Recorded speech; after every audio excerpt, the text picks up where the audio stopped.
রাত গভীর। পুরনো বাড়ির ভেতর একা বসে আছে রাহুল, তার সামনে একটা পুরনো আয়না। আয়নার দিকে তাকাতেই হঠাৎ সে দেখতে পেল আয়নার পেছনে কেউ হেঁটে যাচ্ছে। সে পেছনে ঘুরে তাকালো, কিন্তু কেউ নেই। আবার আয়নায় দেখল সেই ছায়া থেমে দাঁড়িয়ে আছে। রাহুল ভয় পেয়ে আয়নাটিকে কাপড়ে ঢেকে দেয়। ঘরের বাতাস হঠাৎ ঠান্ডা হয়ে আসে। একটা মেয়ের কান্নার আওয়াজ আসতে থাকে আয়নার দিক থেকে।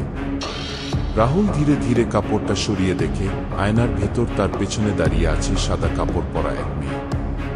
সে চিৎকার করে পেছনে ঘুরে তাকায়, কিন্তু বাস্তবে কেউ নেই। আয়নায় মেয়ে একেবারে কাছে চলে এসেছে। আয়না নিজে থেকেই নিচে পড়ে যায় আর ভেঙে চুরমার হয়ে যায়। ঘরের বাতি নিভে যায়। শুধু একটা ফিসফিসানি শোনা যায়, তুমি আয়নার সামনে এসেছিলে।